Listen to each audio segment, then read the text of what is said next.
Assalamualaikum warahmatullahi wabarakatuh. I would like to say thank you for watching our presentation. Let me introduce myself and my partner. I am Muhjurait, and the next is Iva Mawarni, and the last is Iketut Sugianto. We are from Group 3. In this presentation, we will discuss about kewirausahaan di era 4.0. The, the reference in this discussion are from books Kewirausahaan di Era 4.0 by Gogi Kurniawan. Langsung saja kita ke topik yang pertama, yakni revolusi industri 4.0. Ya, hadirnya industri 4.0 kini menimbulkan harapan baru bagi percepatan kemajuan ekonomi sekaligus tantangan dalam menciptakan kesempatan kerja. Ya, industri 4.0 ini sendiri terlahir setelah didahului oleh 3 generasi sebelumnya, yakni di mana industri 1.0 yang menerapkan di mana ditemukannya mesin uap. Kemudian generasi kedua yakni elektrikalisasi, di mana masifnya penggunaan peralatan listrik. Kemudian yang ketiga yakni era komputerisasi atau otomatisasi yang biasa kita kenal dalam industri. Dan yang terakhir adalah generasi yang sekarang, yakni industri 4.0, di mana sistem cyber fisik dengan digitalisasi dan interkoneksi produk. Ini juga termasuk dalam rantai nilai dan juga model bisnis yang diterapkan dalam industri 4.0.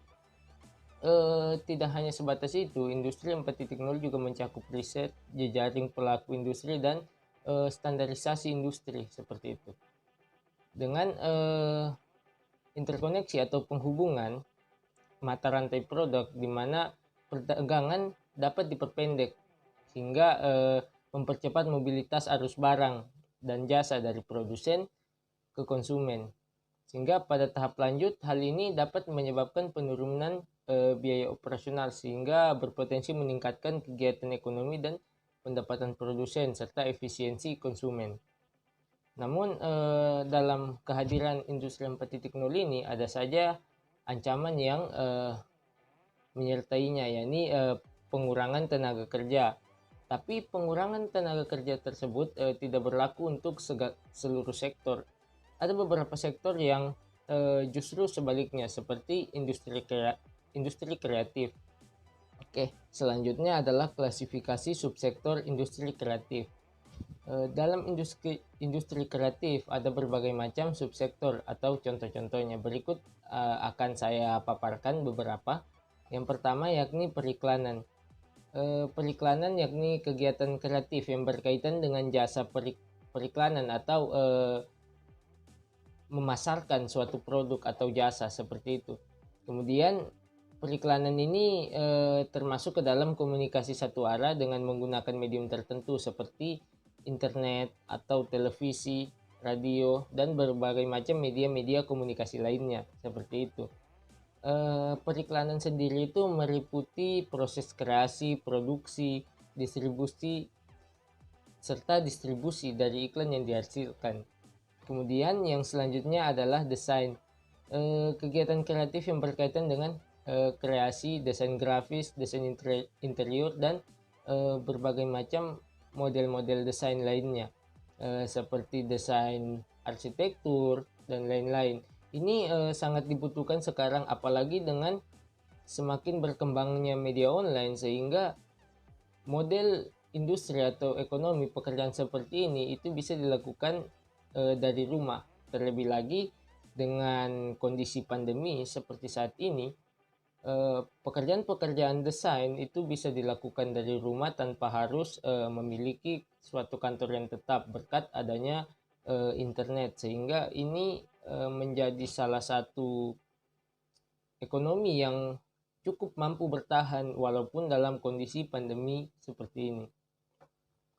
Kemudian selanjutnya adalah layanan komputer dan piranti lunak. Tidak bisa dipungkiri, layanan komputer dan piranti lunak semakin berkembang. Terlebih lagi apabila kita melihat kondisi pandemi seperti saat ini, layanan komputer dan piranti lunak itu atau bisa kita katakan software itu sangat dibutuhkan oleh masyarakat.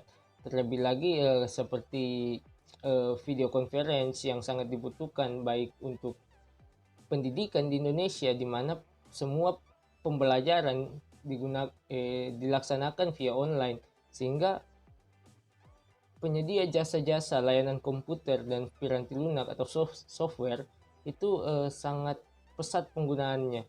Dan piranti lunak ini bukan hanya aplikasi-aplikasi seperti software dan lain-lain, ini sudah termasuk marketplace, aplikasi penjualan-penjualan online yang terbukti belakangan ini semakin pesat penggunaannya, di mana begitu banyak peminatnya seperti itu. Ya, mungkin itu saja. Untuk materi selanjutnya akan dibawakan oleh rekan saya.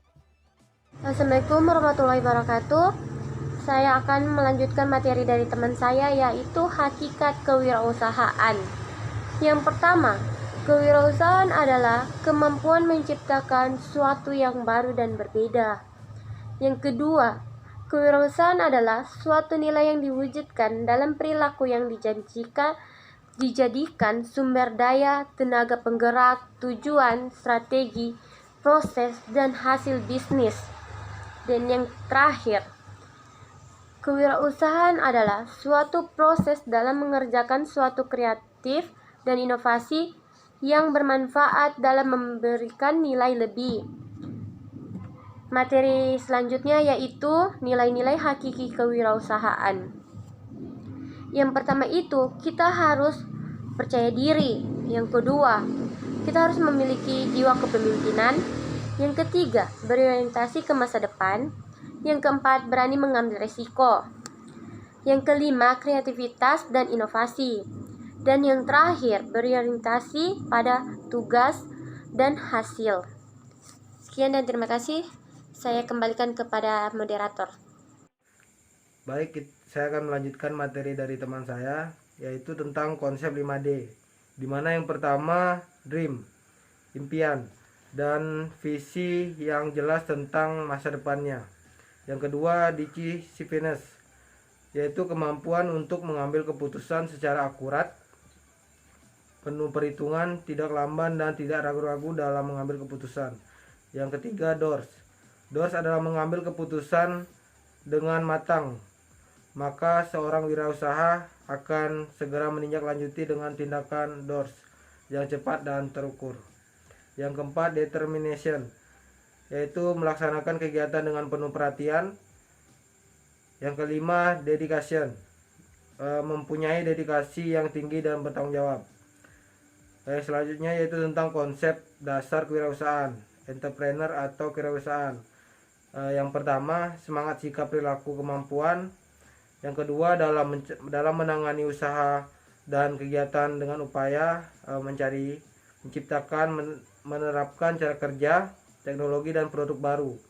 Dengan cara efisiennya adalah pelayanan yang baik, produk yang lebih unggul, keuntungan yang lebih besar. Baik, saya kembalikan ke moderator.